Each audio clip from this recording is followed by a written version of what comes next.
A couple complications today. So one is that here we go.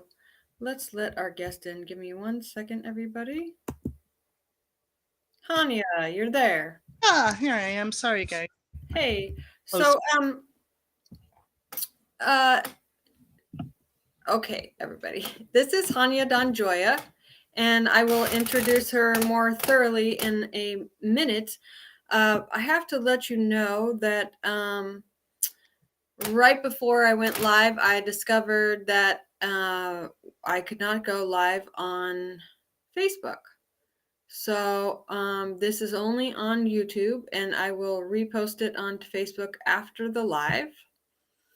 And before next week, I will hope to work that kink out.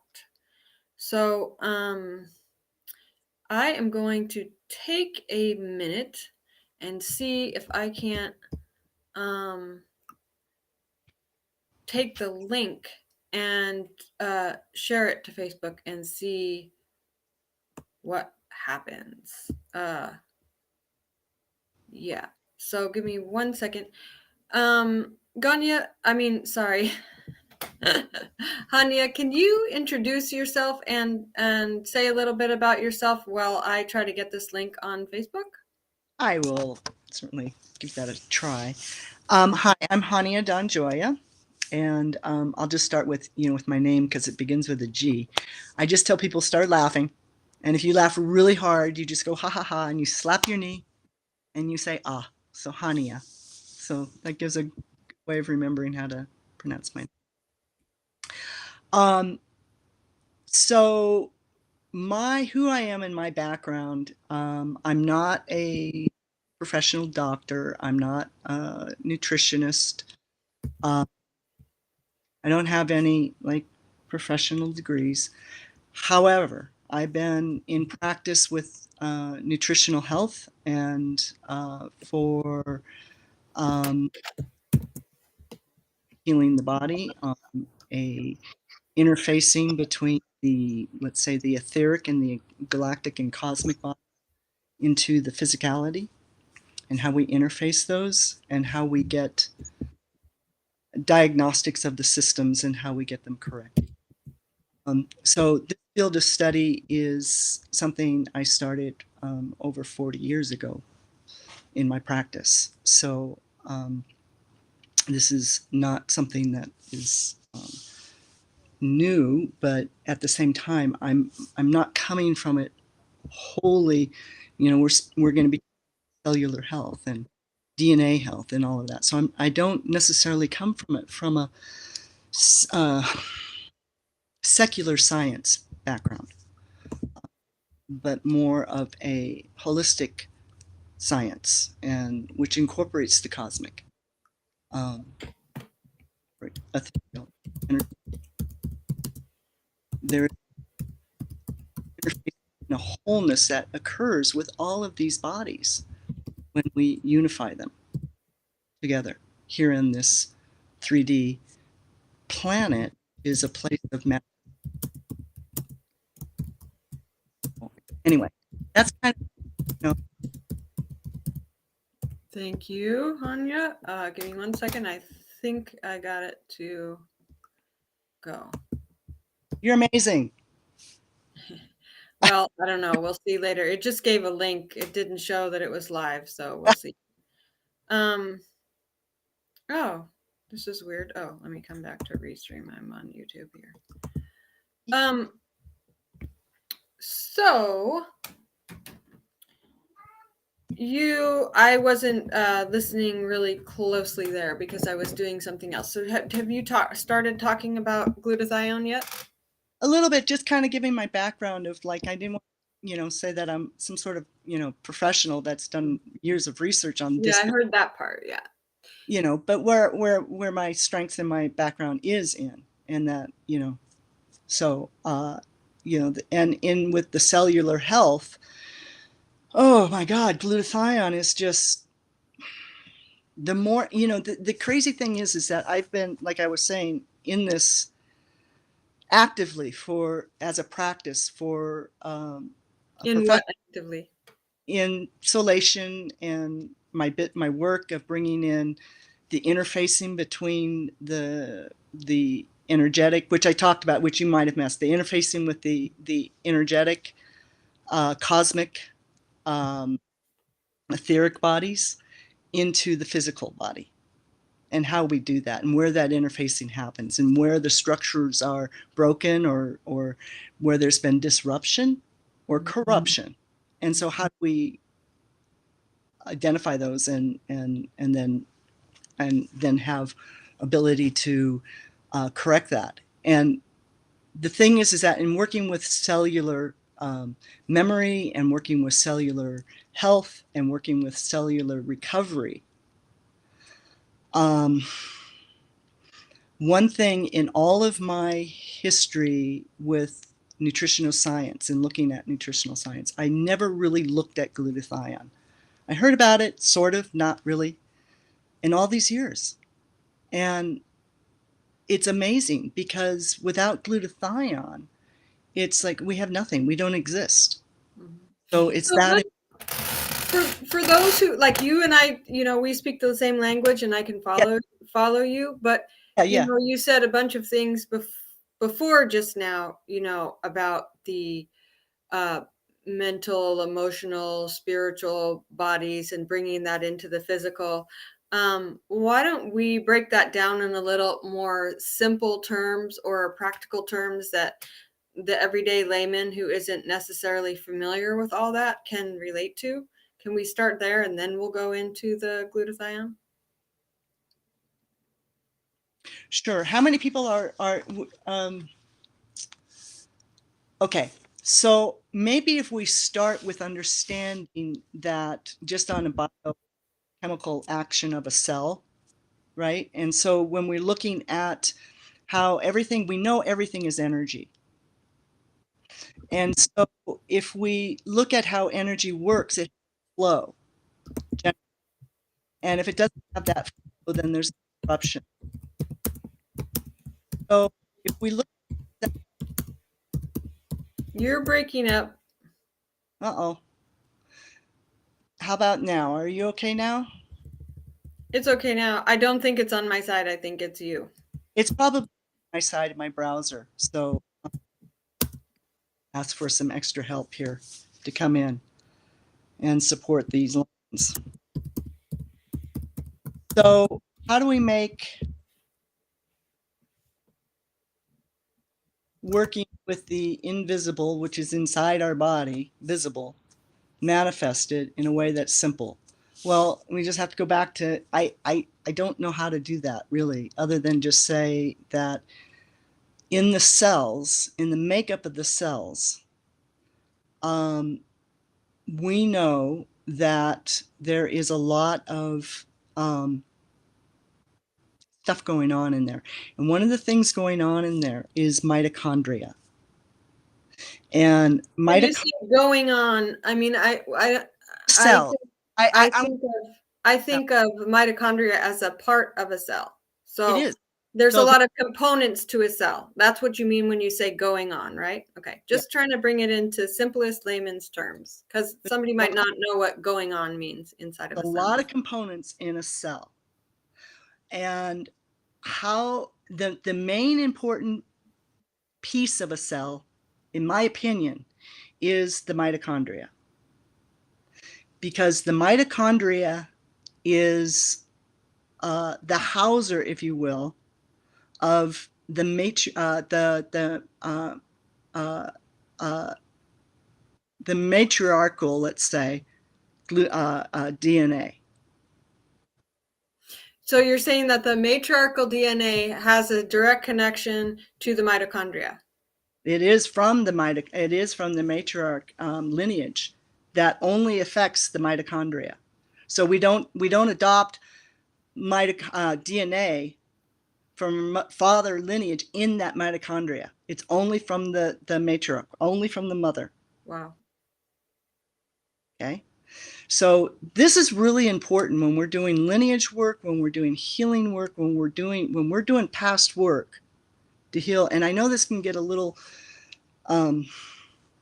etheric and kind of out there. and we'll try to ground this in as much as possible to make it make sense.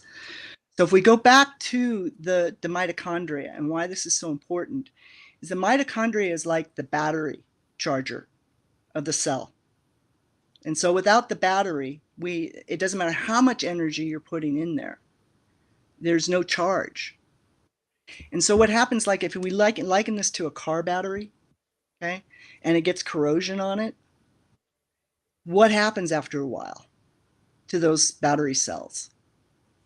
They don't work. They die. The battery dies.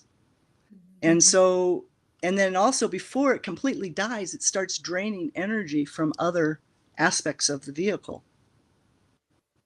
Okay, so if we liken that to the mitochondria battery, and what causes the corrosion there is mainly oxidative stress, which can be created with many things, environmental stressors and all of this other stuff. However, the most important thing is trauma and toxicity. And can toxicity come in the form of thoughts and emotions, or is it just things you're putting in your body? Is it also things you're putting in your mind? Thoughts and emotions. These Affect the mitochondria directly. and it affects it because then it creates this I would, and there's been a lot of research on this of how this affects trauma effects and childhood trauma, and I mean all sorts. There's been tons of research on this. There's been research on how this affects autism, for people with traumatic brain injuries. How what affects autism? The mitochondria. Okay, And so this, trauma affects the mitochondria. It causes corrosion, and that can be, the corrosion can come from lifestyle, but it can also come from traumatic experiences. correct. Okay. Correct. So, and those can be seen and unseen. Meaning, what can be seen? Well, those traumas that come, because they can be emotional, yes, which is felt. So they could be seen, felt, right? But also not. So because these can also come from lineage traumas that are held through. Yeah, bled through, Right? yeah. And where it's basically what starts happening is there's an impingement, right? There's a distortion that starts happening in the DNA, in these fragments. And that can happen a long time ago. And we already know that there's a thing that, and I don't know how to describe this, but there's a thing in the blood or in the genome, and it's called the miasms. Yeah. I can help you if you need any help explaining that. Okay. So those miasms, they show up really weird in now, but they may have been an example of one is your great great great grandfather may have had syphilis, and all of a sudden you come out with the symptoms of syphilis, or you might have shingles, or you might have some of these weird other things that just pop out, and So where sorry, that oh, go ahead. hold that thought. So I just want to break it down, make it a little more simple. So the cell has many components. One of those components is the mitochondria. The mitochondria is connected to the maternal lineage. As we shared with the audience already, the mitochondria can become corrosive, and that is from lifestyle and from trauma in this lifetime, and also trauma inherited through the paternal and maternal lineages. And also not just trauma, but miasms. And miasms are basically imprints of experiences that our ancestors have had. And sometimes that can be in the form of a physical disease. And there are three mother miasms. One is called the Sora miasm, one is called the syphilitic miasm, and one is called the psychotic miasm. Also within our cell, within every cell, we have 6 feet of of DNA. So just in case people didn't know that there is DNA inside the cell, or they didn't know what miasm was, I'm just bringing them up to where you are now so we can proceed from there. That's Okay, good. thank Thank you. you. Just a little recap. Okay, Good. thank you. Because it can get really heady and it can get really kind of, out there. So I appreciate that step by step. So, okay, so we could talk about that aspect of the cells, and it's called oxidative stress, by the way. What is called oxidative? Oh, the Oh, what makes the corrosion happen is oxidative stress. literally called oxidative Yeah. stress. Okay. And if you do anything in nutrition these days, a while ago it was inflammation. And now they're understanding that what really causes that inflammation is oxidative stress. And oxidative stress can come from. So, what again we're looking at is the function of how do we reduce that oxidative stress, which then creates this inflammatic condition within the body, within each of the cells, because they're all connected. And what is happening to one cell is happening to all cells. And so, actually, the other day I got a download in the channeling. It was like, if we change one cell, now this is on all levels. Okay, this is not just physically, but this is, as we are awakening and using the term ascending into, this unification of our self. What do you mean by unification of yourself? Do you mean like that we're multidimensional and we're integrating into wholeness, taking all of the pieces and the threads and connecting them together? Or do you mean coming out of fragmentation? Or do you mean, what do you mean when you say that? A little bit of both, because we have to come out of fragmentation before we can come into the unification.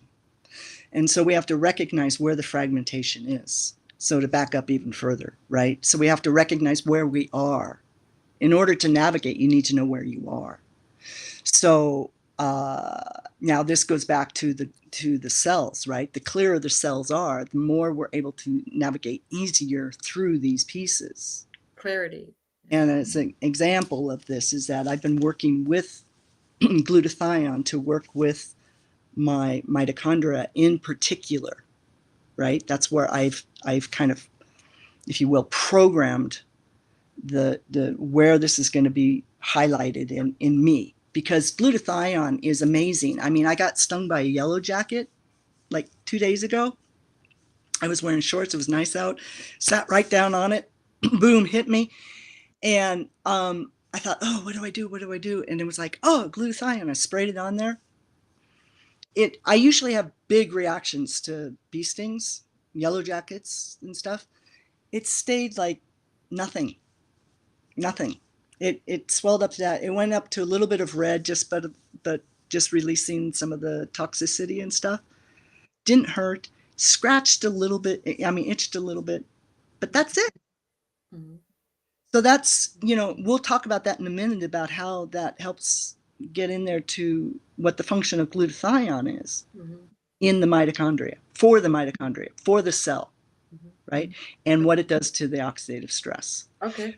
Before we go there, hold on to that thought. I'm really appreciating that Jana Kozar is on here with us. You met her at Sology Fest.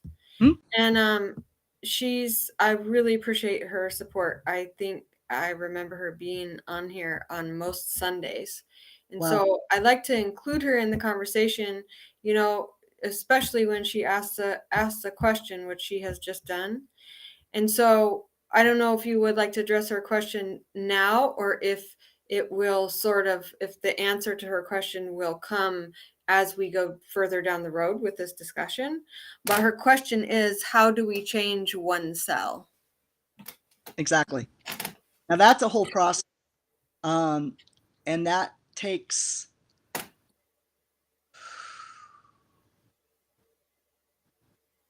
a So very, do you feel like in your talking about glutathione, and by the time we are complete with our conversation today, she might have that answer, or do you want to speak to it specifically now? Because I don't want to, you were going in a direction and I brought you here, so I don't know if we should go back or go forward or it's what. a really power packed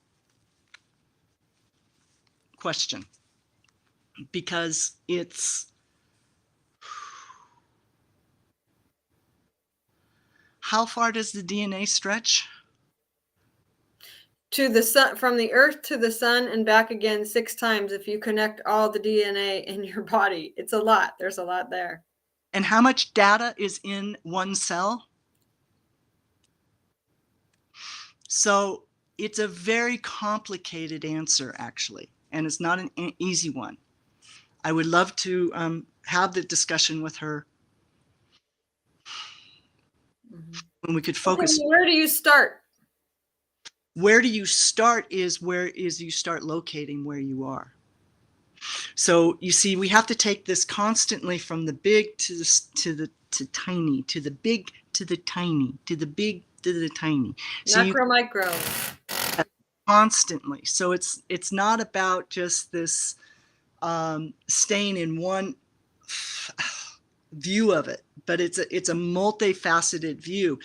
And so where you start and where everybody should start in this aspect is locating where we are, because if we don't know where we are, we can't do the work that's needed, necessary later.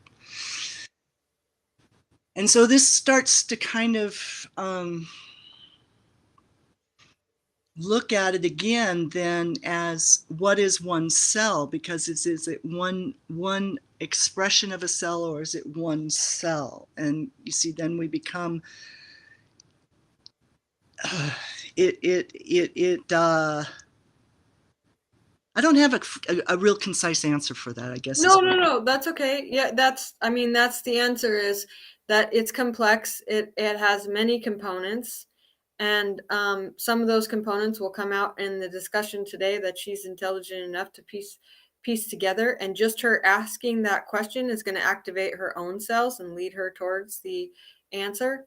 And in now, so we're trying to do this very graceful, delicate dance where you're going in a direction and I might stop you for a second just to bring all the pieces in of what you've said, but then I don't want to break your flow either. So in the first, part of this video, we're learning how to do this dance. So I think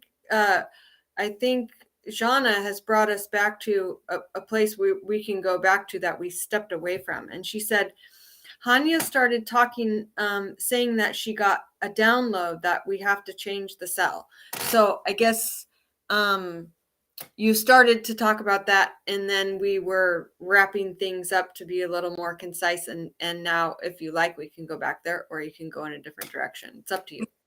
Yeah. So the changing the cell, it's like this is on the level of, yes, it's very personal and it can make a difference.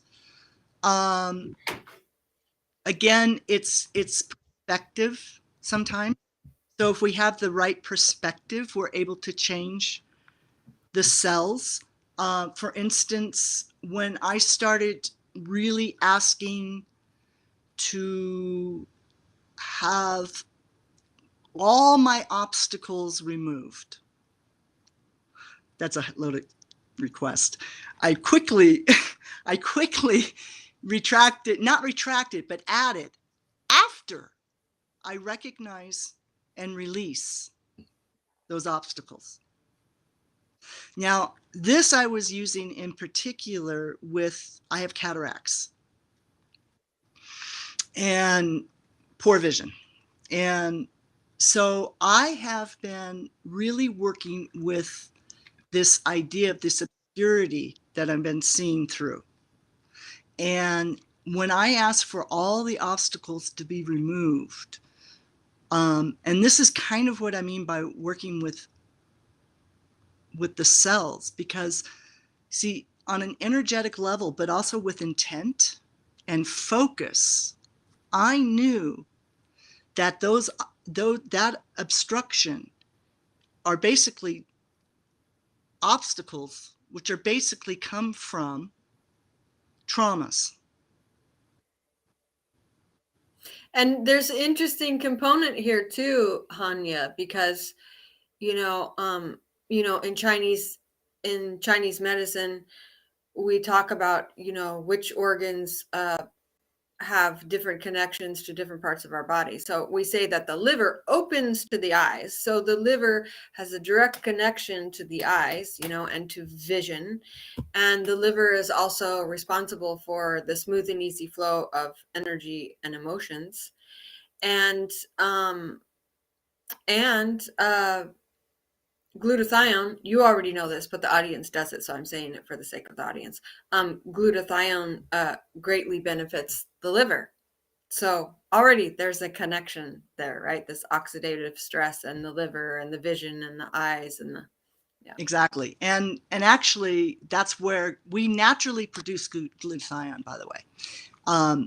As we age, it diminishes quite a bit, but we do produce it. And then in the liver is where it recycles. And so we get this recycling of the glutathione that doesn't really have anything to do with the blood, but has everything to do with the cell. So the recycle glutathione is uptaked by the cells. And yeah, so okay, so with my eyes, by the way, once I started doing this, I can walk outside, and a lot of times during the day, I can see, and things aren't terribly blurry. And that's because but you didn't attribute the reason. I knew it was from two things. It was because I've been using glutathione specifically to also help my eyes. So you've been dropping glutathione in your eyes, or you've been taking it orally, or both? Both. And really noticing some differences just with the glutathione. But when I started doing this work, and what I realized with the glutathione and how this kind of ties together is I've been very specifically wanting to get through a piece that I and I believe many of us always come up to but can't quite get through. And this can be, everybody has that moment. And where that is that we're coming along in our spiritual journey or our personal development, and we come up to this place where it's just, there's too much doubt, there's too much fear, there's too much struggle, there's too much pain, there's too much overload, there's just too much.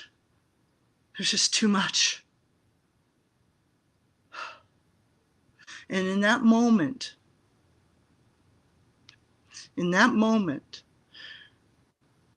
we just can't hang on. We don't have the internal strength or the focus to continue. The strength to continue. That's where the one cell comes in play. If that one cell connected enough to our true self, to our future, to our guides, to our knowing, to the future, to what is, we could have the ability to get through. And I'm testament to that, because that's what's happening right now for me. However, what I wanted to get back to really quick was, okay, so before I lose it,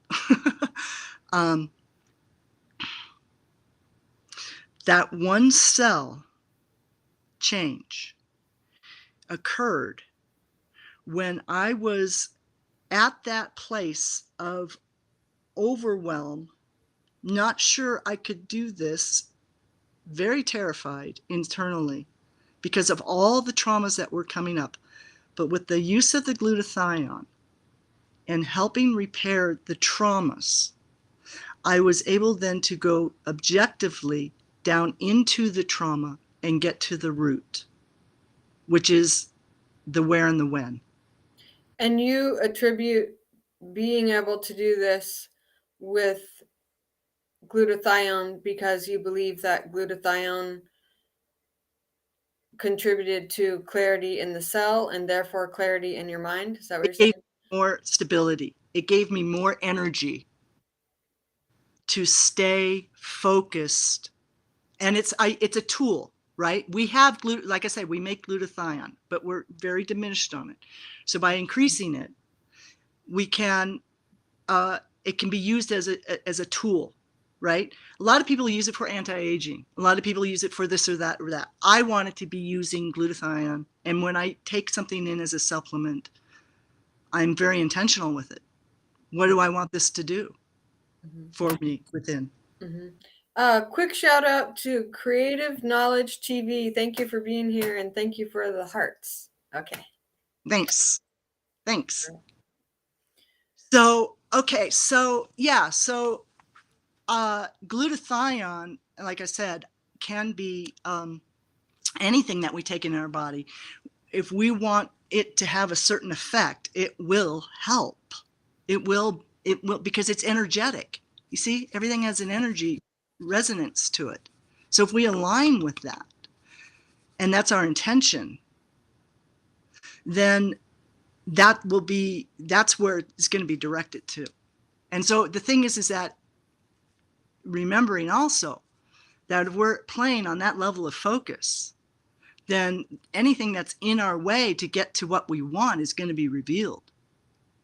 But the thing that when I'm understanding is with certain nutritions that help stabilize and empower us at very critical points, then we have the energy to sustain that and not go into, and the stabilization, I should say, rather, on all these other bodies, because then it's not impacted by, that cell has the energy source and it's not conflicted by the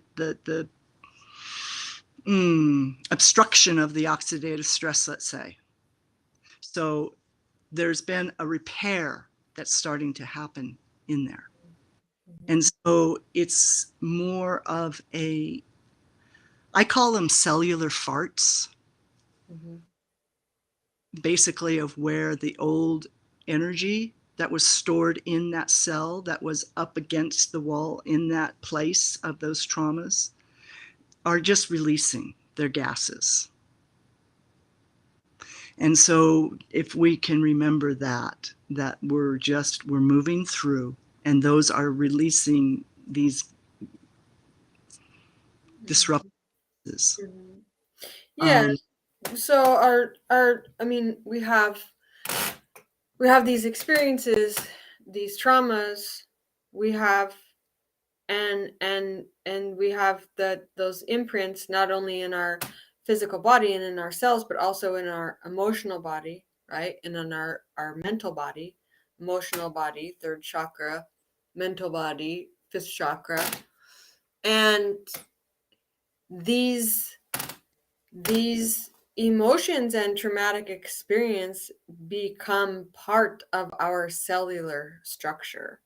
So what you're talking about is the alchemy, and there is a process. I mean, there are many processes, and it matters what works for each individual, but there are many processes to bring those the stories and experiences and the miasms that come through the bloodline, as well as our own personal traumas in this lifetime, that have triggers that trigger an emotion, that trigger a thought that's founded in a belief. There is a way to work with all of those things and take the charge off to come to a point of neutrality. And That's the point. what you're saying, yeah, and what you're saying is for you in this whole process, glutathione is a key ingredient in that process. Yes. And as you were talking, I realized it was like, okay, we're just talking about this component. We can go way out there and start talking about how this starts working in the astral. And Now, in what do you mean by astral? Because everybody talks about astral differently. For some people, the astral plane is just a mental plane. Some people, when they hear astral, they think of the cosmos and the stars. What do you mean when you say astral? stars, and let's talk That's more right. specifically about the Akashic, where it holds all these memories.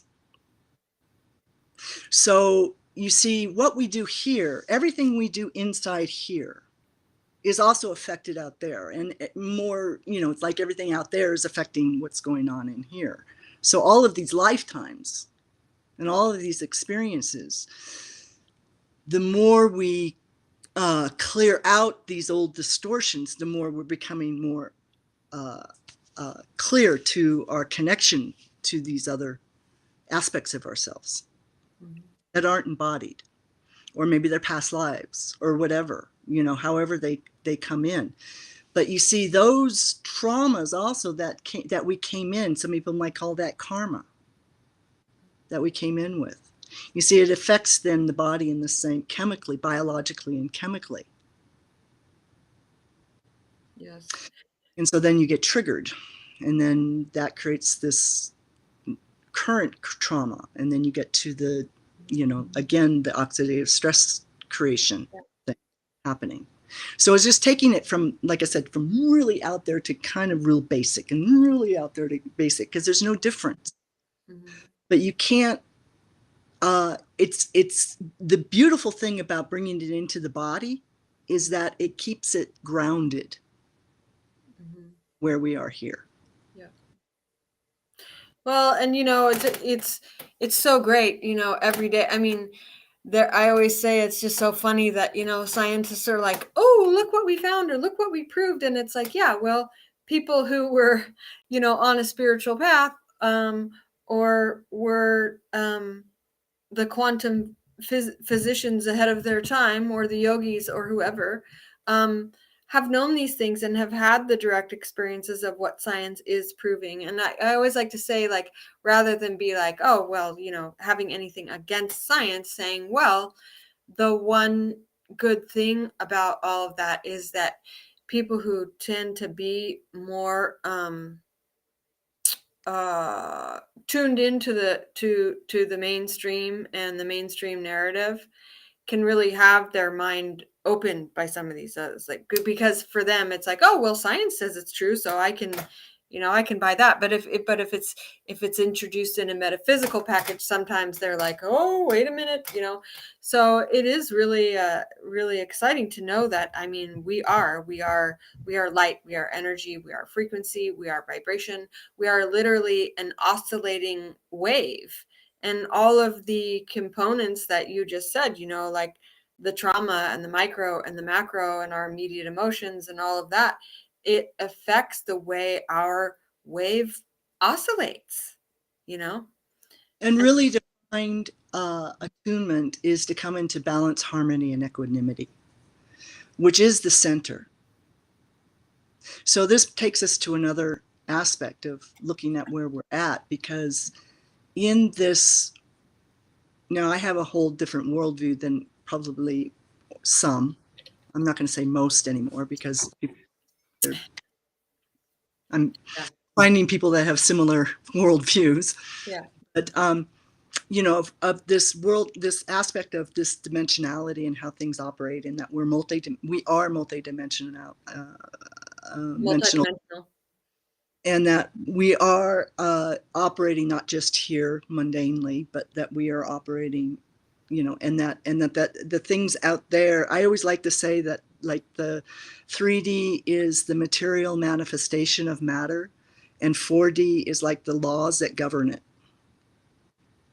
And 4D is, like right now, it's a place of dualism, of this yin and yang, light and dark, blah, blah, blah, blah. So it's always in a polarity.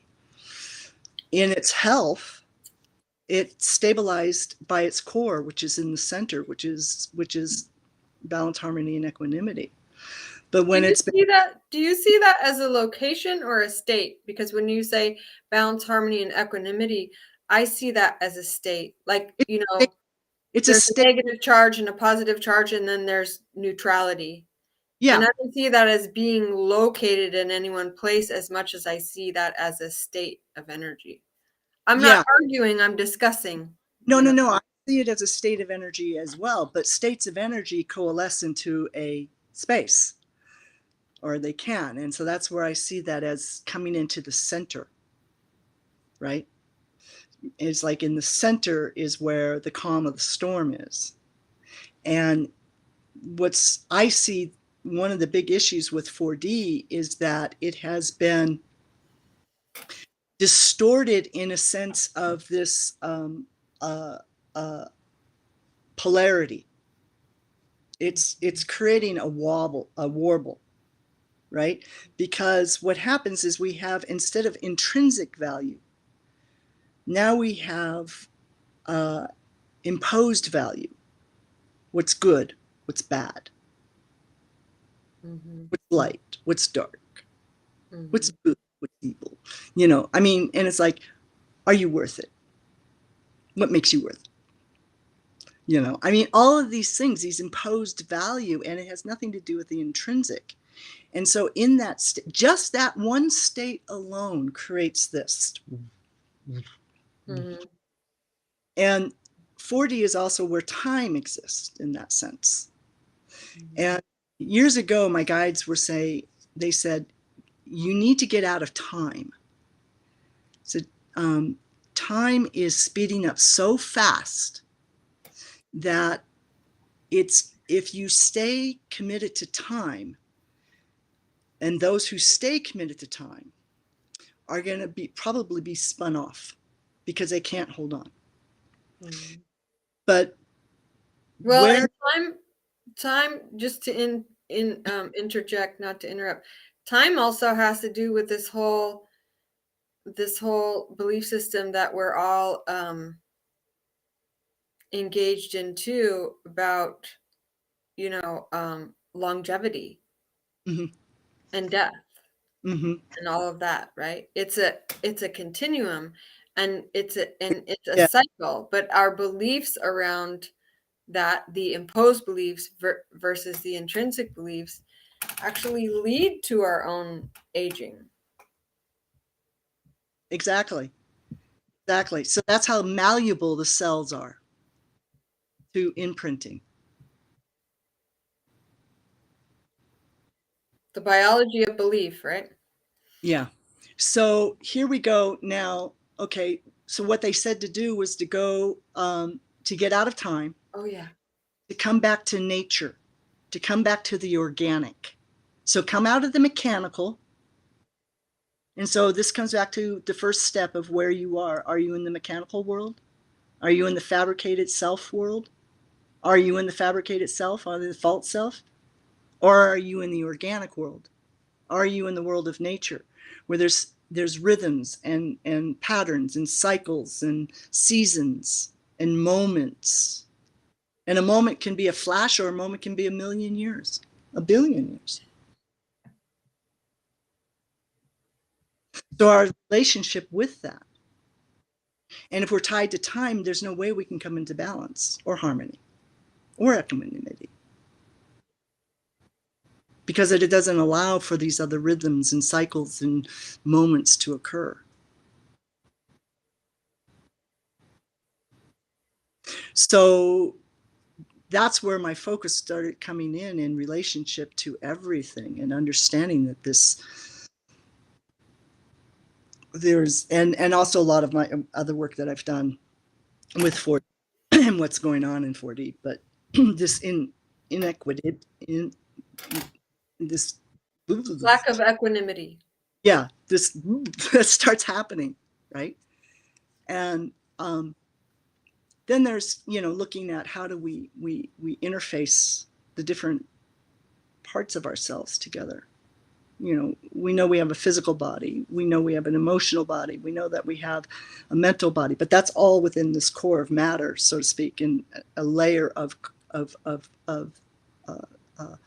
I'll say, before I go there, but so we have then the chakra system, right, which is part of also the physical, but then we have and also spirit, right, in that essence of ourselves. But then we have like this other part of ourselves that I don't think a lot of people are really understanding. I really understood this. I started reading Ospinsky. He was Gurdjieff, if people don't know. Anyway, he started talking about the lower man and the higher man, and the lower thought, and kind of different than Gurdjieff, different than a man think of, and all of that. But started to really understand this dynamic that there's this whole other system that we haven't really looked at, and it's the centers. And through a lot of inner work, it was like realizing and recognizing that this comes from the soul aspect. So we have a spirit imprint, which is the chakra system, and then we have the soul imprint, which is the centers. So we have the lower trine, and they come in trines. And so the upper centers and the lower centers, and how those come together.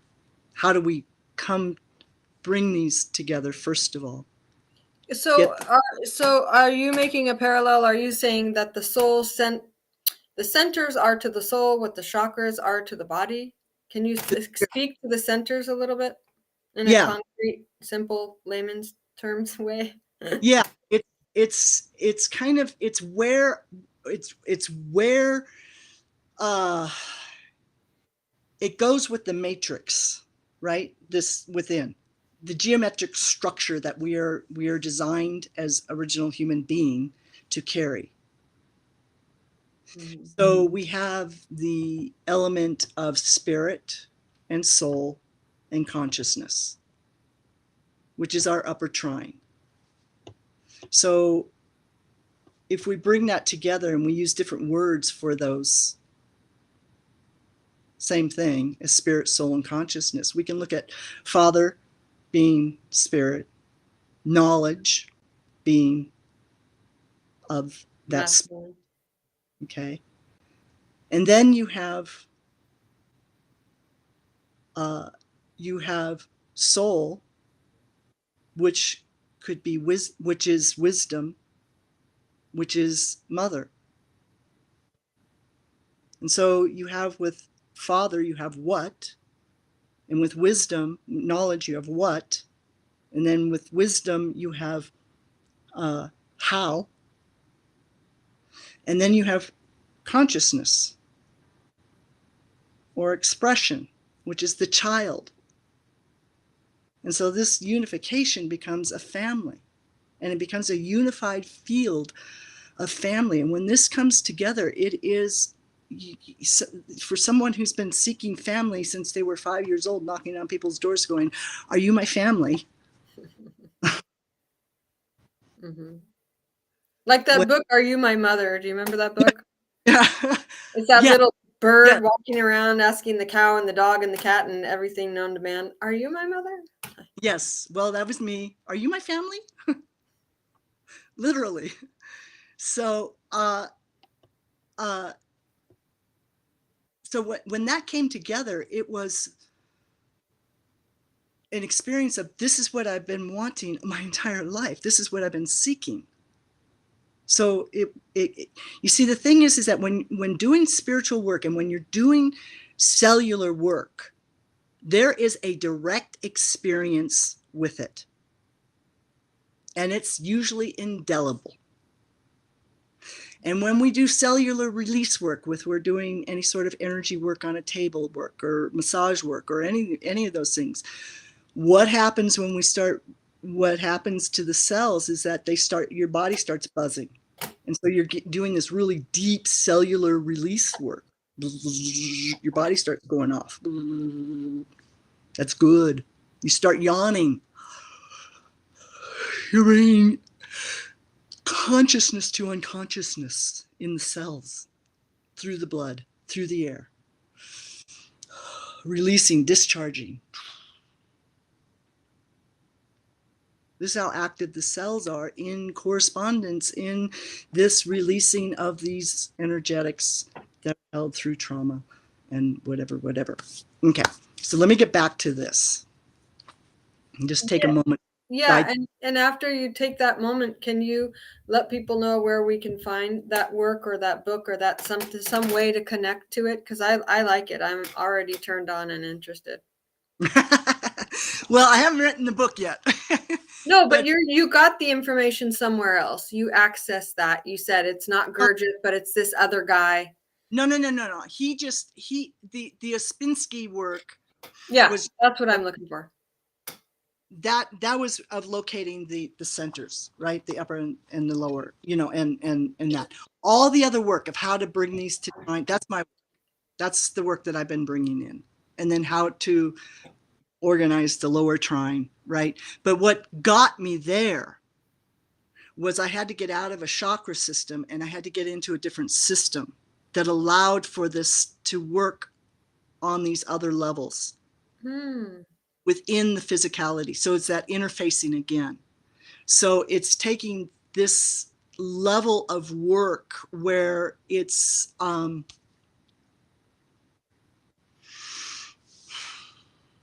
that's why I say it's like from the soul aspect. It's a different, it's I want to say kind of like in the psyche, but it's not, but it's, and so it's, Yeah.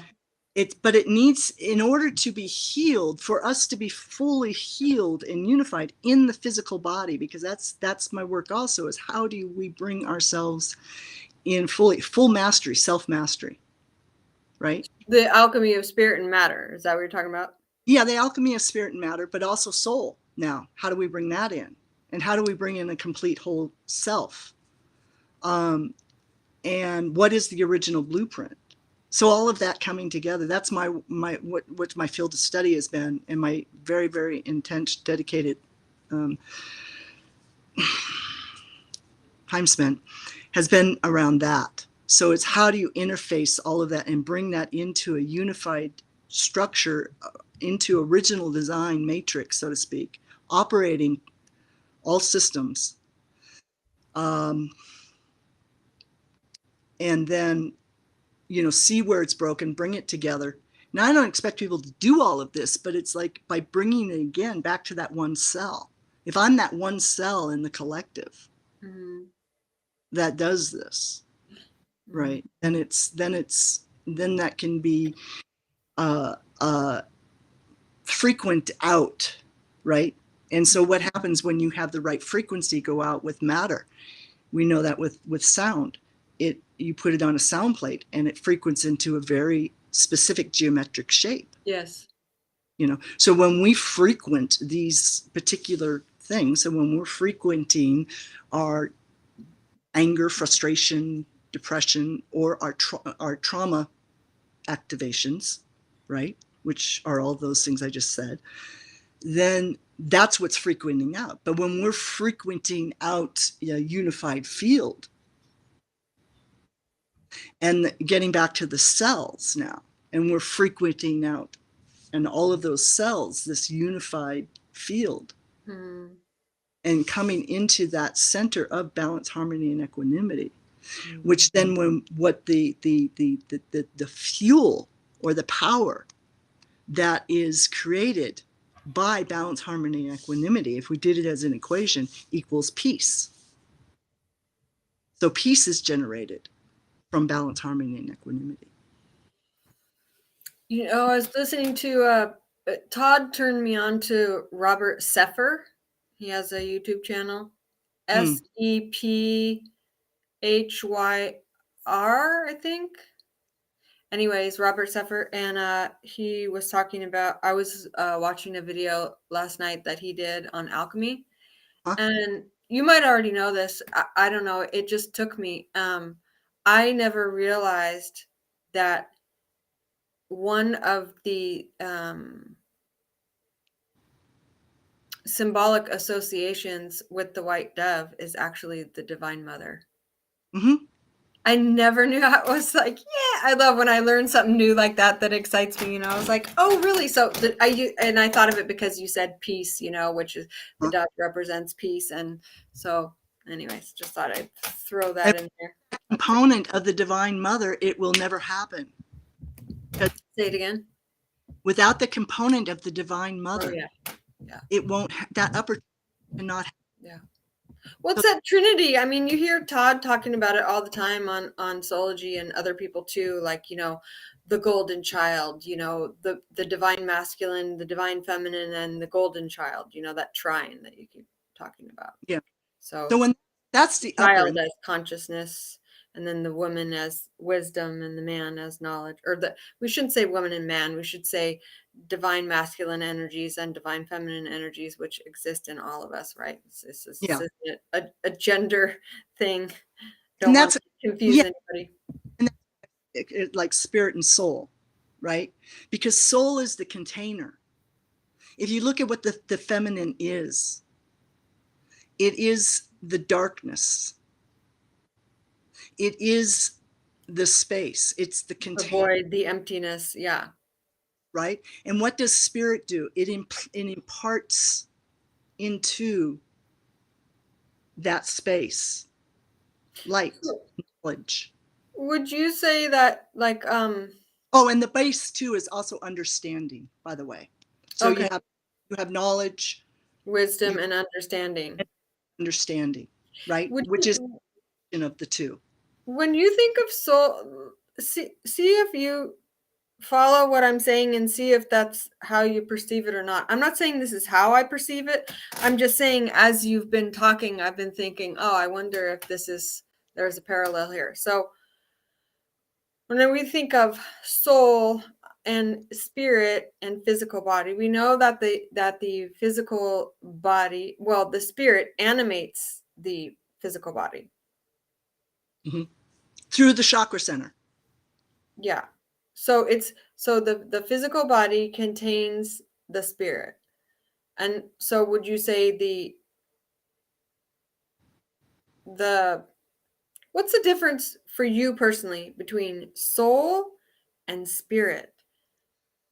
And Spirit, mhm, well, you were just to follow what you're saying is like, okay, so spirit infuses the chakra system and animates, yeah, right? yeah, Okay. Soul animates the spirit. animates. I would say it would be partly more of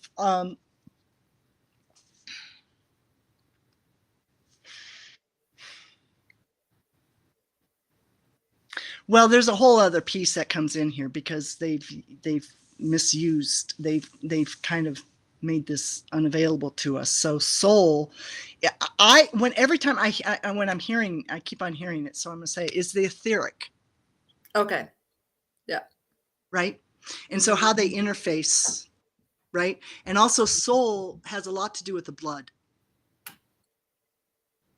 In Chinese medicine, spirit has a lot to do with the blood. They say that the spirit is literally anchored in the blood. I'm sure it is, but it also in the sense of like blood alchemy work, which is memory work, right? And so how to retrieve some of these pieces that were kept us kind of intentionally walled off from our soul aspect, so it kept us fragmented in the upper trine, right? And deflected off into that, then that energy gets deflected off into something else that creates this whole other false blah blah blah. um, so how do we get back to that piece of our soul? Basically is by doing blood alchemy work, which is a soul memory work.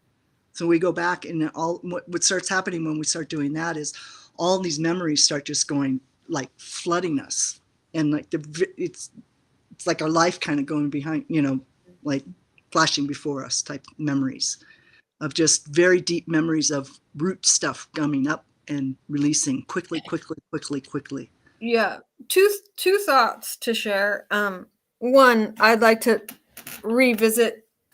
I mean, I'd like to talk again about what you know see how you define soul and how you define spirit, and like, is there a way to make a parallel? Like we were saying, you know, the spirit is to the body animation, and what is the spirit to the soul? But before that, I want to say also that before I forget, we don't have to talk about them in any particular order, but backing up when you were talking about the Akashic records, because I've been playing around with this lately too, and I'm like, okay, well, there is the Akash. There's the you know, the great field of Akash that has, you know, it's the library of everything from the beginningless beginning, right?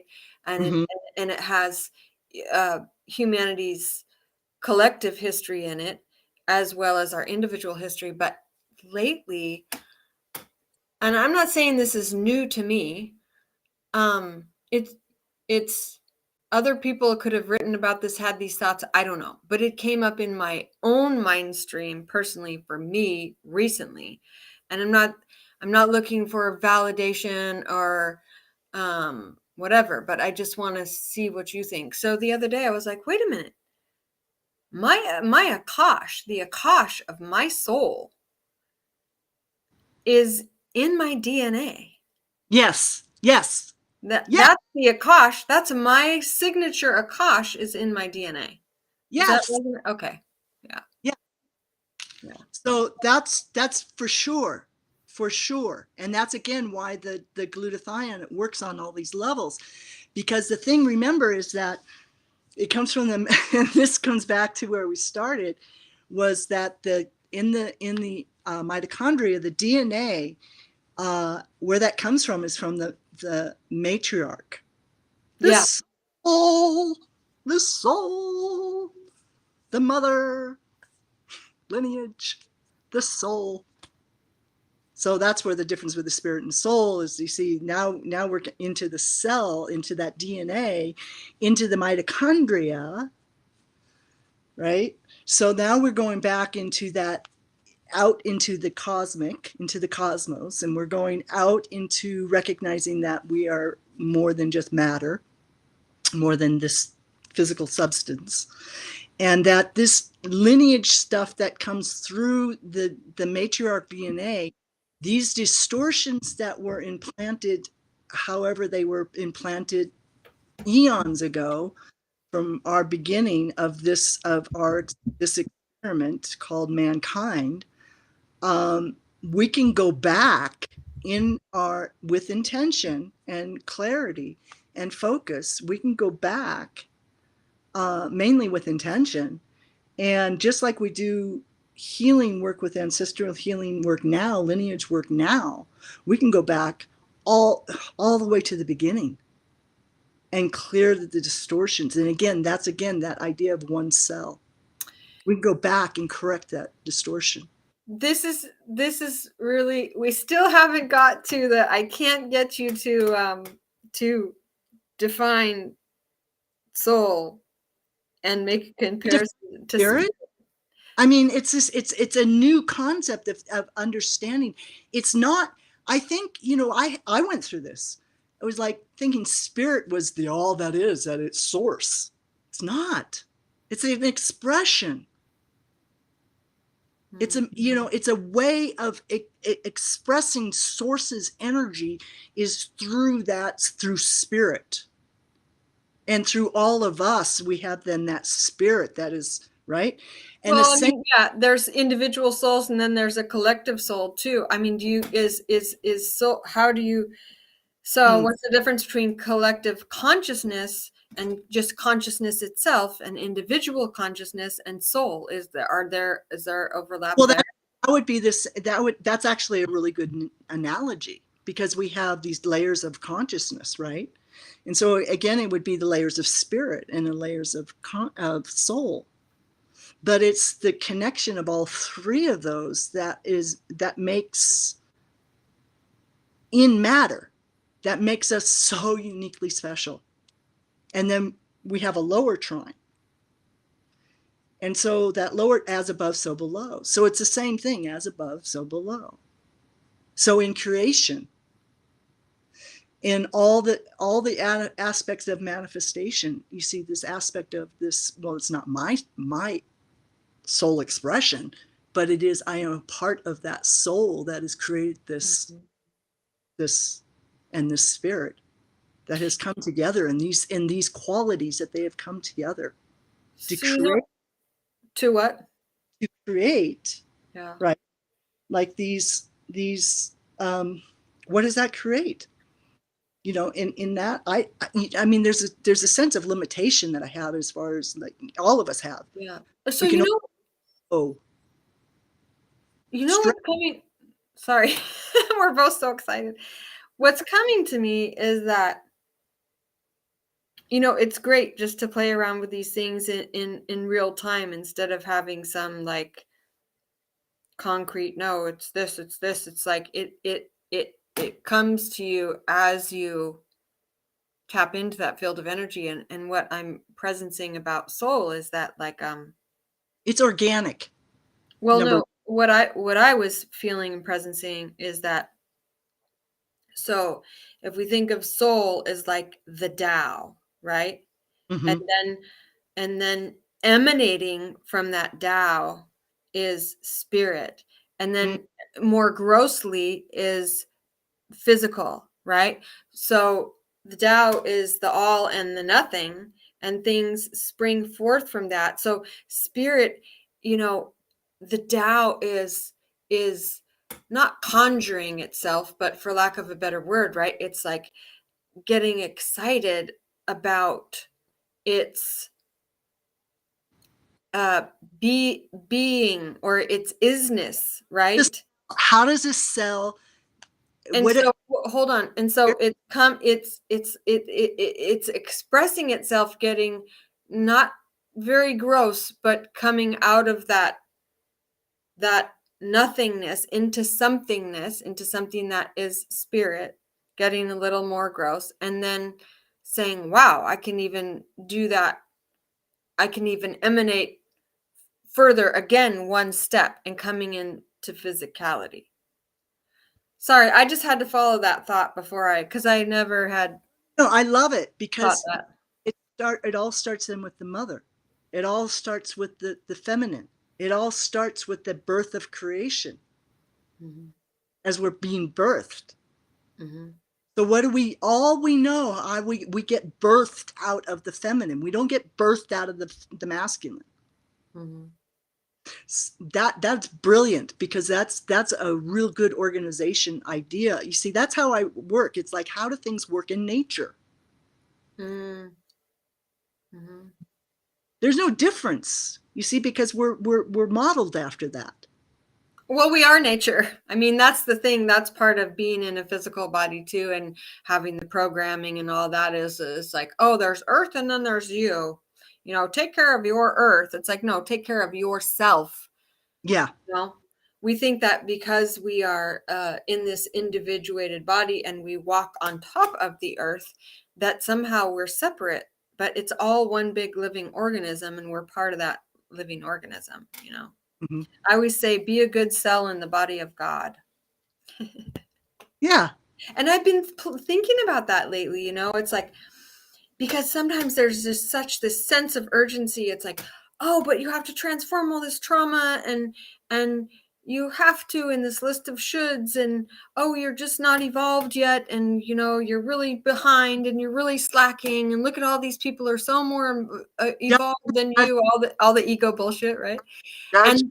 And so give me a second. So I was like, wow, but no, I literally am like this cell in the collective Yeah.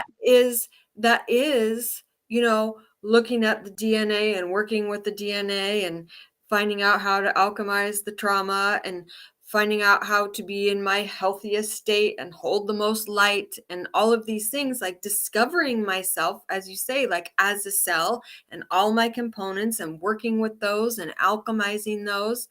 And that contributes not only to the evolution of my soul and my soul's journey, and contributes to my spirit and contributes to my body, but it contributes to the whole me as a cell.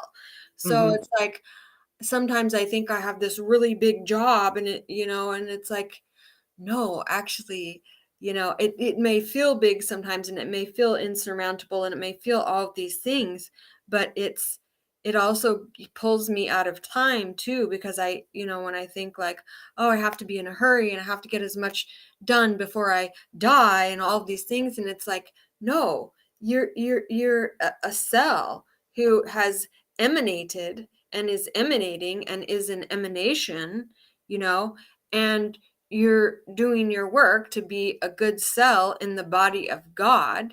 And that cycle doesn't have a timeline and is not in a hurry. One of the Taoist sayings is, nature never hurries, yet all is accomplished, right? So it's like I took this pressure off myself because I realized, oh yeah, I'm just trying to be a good cell in the body of God, and I am evolving myself and evolving myself, and it is a process.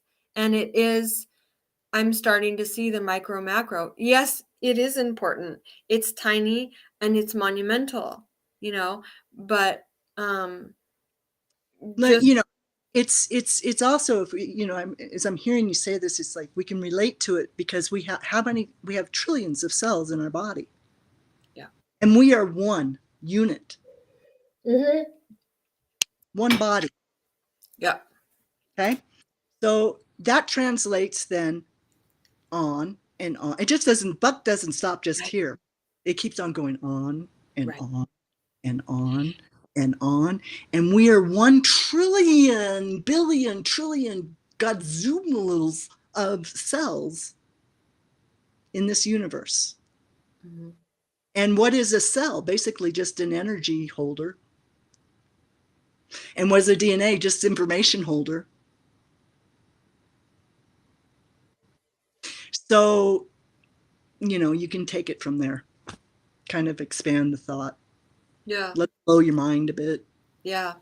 You know, When I was a kid, tell me if you ever had this experience. When I was a kid, um, my great grandma lived in San Rafael, California, oh and yeah, we would go visit her. We even lived with her for a year. I loved her. We were so close. But that not far from her house was a Macy's department store, and I was like, I don't know, I was tiny. I don't even know if I don't know what age. Well, I was different ages because she was alive till I was 13. But sometime when I was a little kid, my mom and I were in Macy's, and my mom was trying something on in one room and I was in another dressing room. I wasn't trying anything on, and I was just playing with the mirrors because they had a mirror where, okay, this part is stationary, but there were wings. I remember those. Like you could yeah. And so I stood in front of one of the wings, and I brought the wing that was behind me like this, right? And all of a sudden there was a million me's going forward and a million me's going backwards. Like I was Cool, just looking like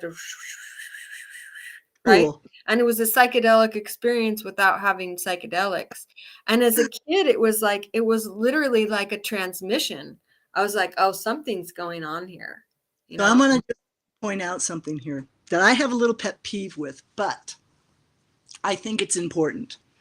The word like. Are we describing something that is kind of like what that was, or are we describing an event? You see, of something that happened, an occurrence. Mm. And so In other words, the symbolism, like the parallel would be that a symbol isn't representing something, it is that which it's representing. yeah, and Yeah, so did you it wasn't like a psychedelic experience, it was a psychedelic experience.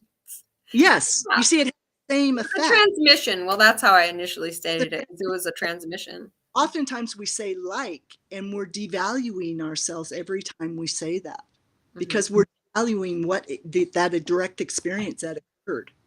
Mm-hmm. And we're saying that it was sort of like that. Mm-hmm. No, do you want to own it as a declaration, or do we want to just Mm-hmm. pass it off as Yeah. marginalize it? No, in this case, it wasn't that. It was to No, I to give the similarity, to let the audience know, like, this is Well, what it was, what it was like for me. It was as that's it, different. it was like it was similar to a psychedelic experience. And before that, I said it was a transmission. Yes. And I'm not talking about that use of it. I'm talking about where we just um, unconsciously say the word, Oh. Mm-hmm. right? Mm-hmm. In describing. Oh, I get what you're saying. I get what you're saying. It just, when I hear it, you utilized in when someone's making a declaration of what happened for them. Mm-hmm. Yeah, you're saying there's more power in saying it is rather than it is as if. I get it. Yeah. Yeah. Yes. And Um, it's honoring, self-honoring. yeah.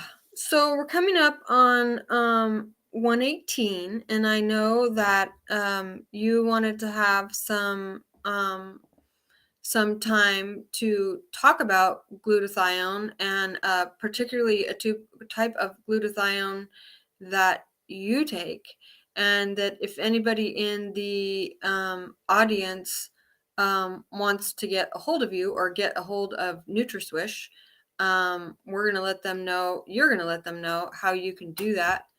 And I would like, if it helps you, I can add a little ticker tape that'll scroll across the bottom. Why is it not letting me add? Yeah, that'll let people know how to get a hold of you so they can get a hold of NutraSwish. Yeah. So if they just want to go to, this is what it looks like, by the way. So let me make the ticker tape, and then you can take it away. So Okay. Ticker tape. I think the best thing, if they want to get a hold of me personally, go to Be Better Alive. BEBETTER alive Gmail.com at sorry, Gmail at Gmail. Be better alive at gmail.com. at gmail.com. They want to just go go directly to a site that's going to give them more information and order this. They're like, Uh-oh, you broke up there. go to Be Better dot. Yeah, I got that already, but you said then if they want to. Oh, no. I'm saying if they want to order or if they want to go just to this,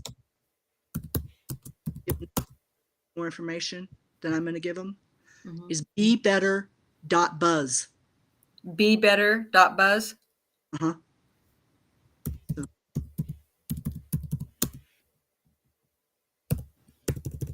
UZZ. Bebetter.buzz. There's no at or no anything. No, that's a website. Okay. But www. To acquire NutraSwish glutathione. Thanks for your patience, everybody. You can go ahead. Yeah, I was gonna go ahead.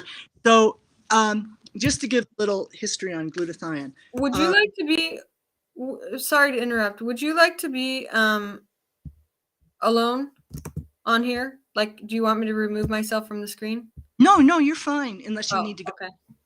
Okay. Okay. Yeah. Okay. So glutathione, as I spoke before, we make it. It's essential. It's an amino acid. Without it, we die. We would die without glutathione faster than we would die without oxygen. And one of the reasons why is because it helps oxygen convert and do what it does. And it does this as an amino acid. It does this for all the amino acids and all these functions in the body. So it just makes things work. But again, we make it, but as we age, it depletes. So how do you get it back into the cells is the most important thing. And as we talked before, that glutathione works in the cells, not necessarily the blood. However, glutathione in itself, when we take it, And this is one of the reasons why I never heard about it, because it's almost ineffective to take it if you take it in a pill, because as soon as it hits the gut, it's demolished by the acids. So it's very fragile. So then they found other ways of getting it to us. And one of the most popular ways, especially for anti-aging people, is they get, or athletes or people who want to recover faster, because this also helps for cellular recovery, but also energetic recovery. Tremendous for. What And it, recovery? um, uh, Tremendous for.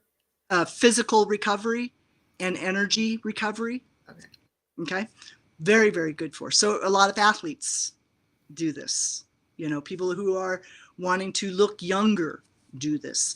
People who want to feel more energized and, you know, do this. What this is the injections, right? So they do glutathione injections. It's very popular nowadays, and it's a lot of money, and they, you know, push a lot of glutathione and other things into your body.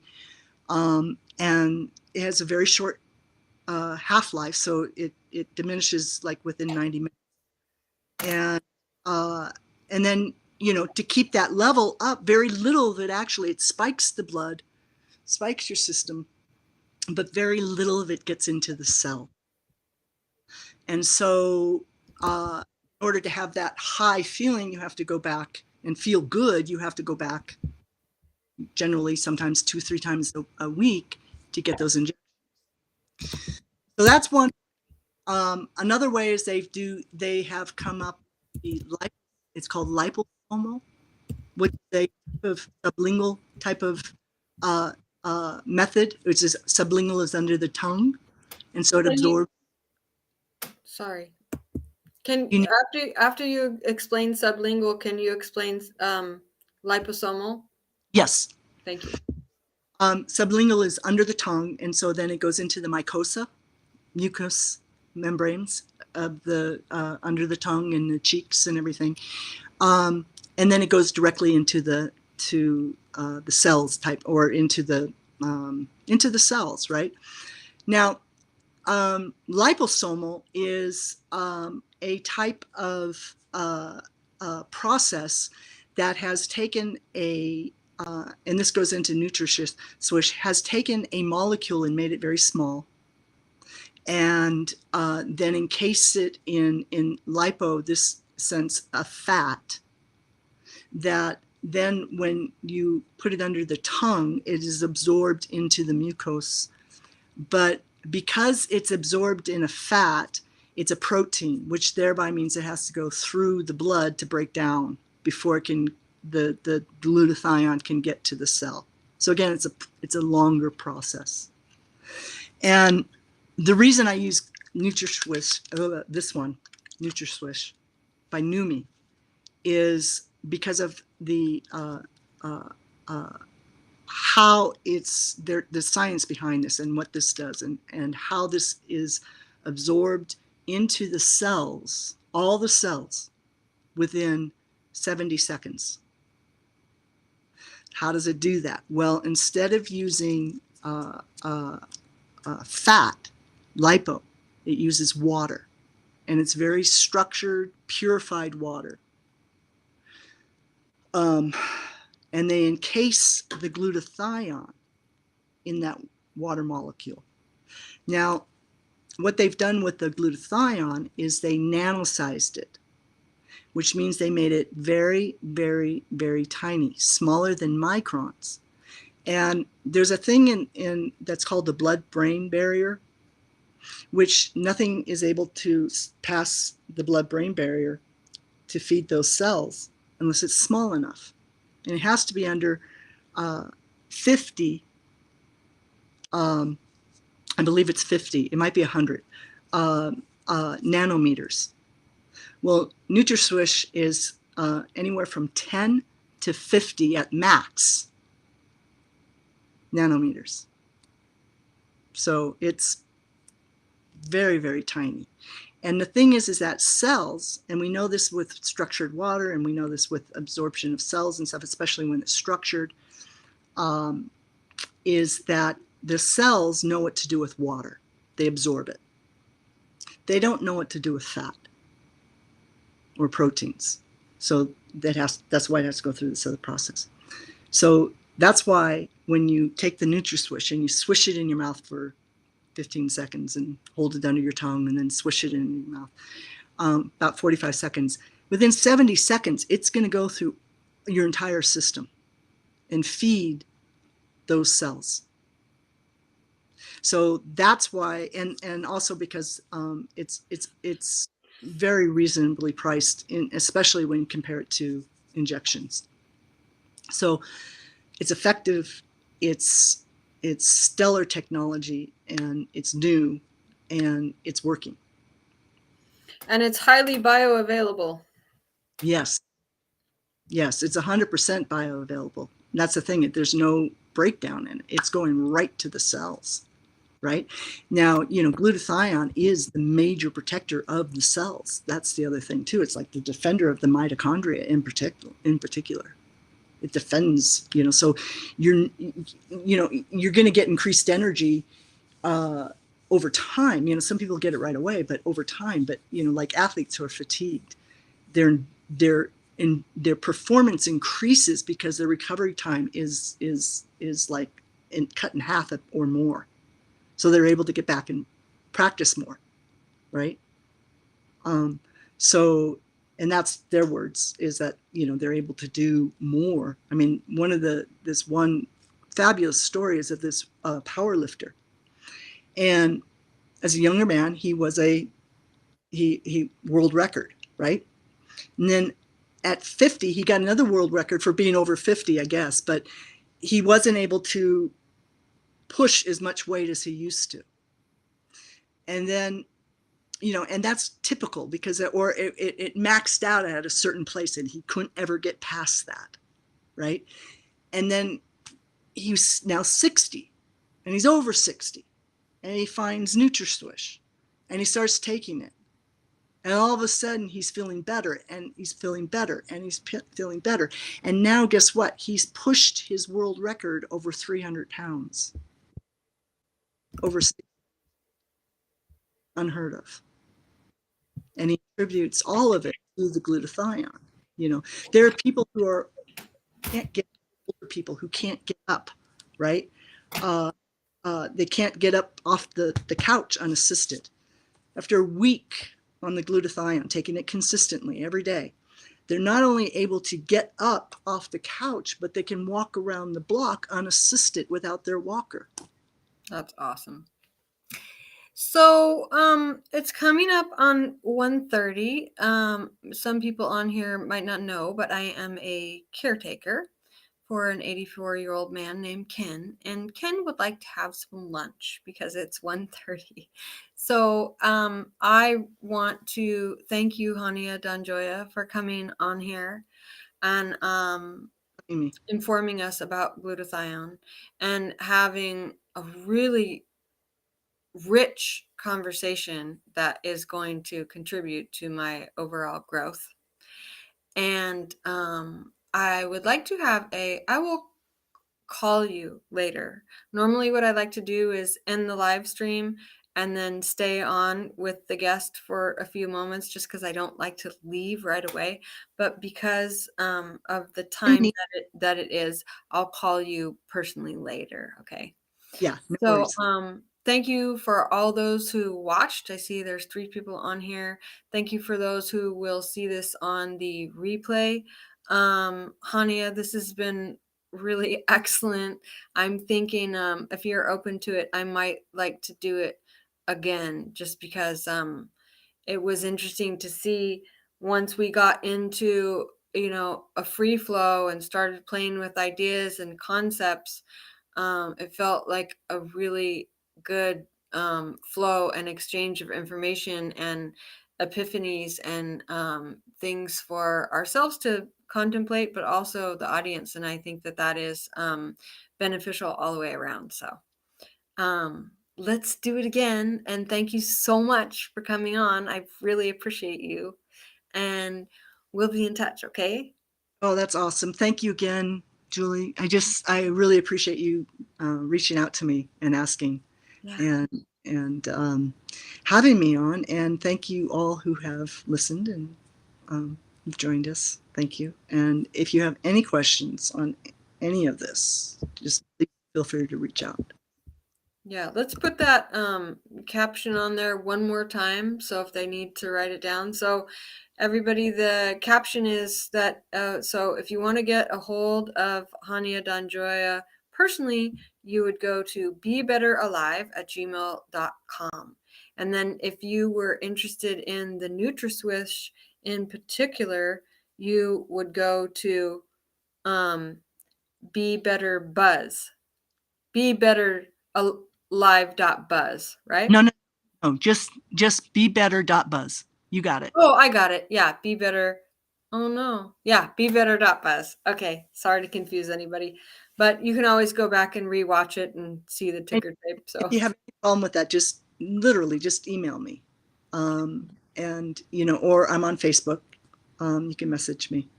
Hania, Ghania Joia is my last name.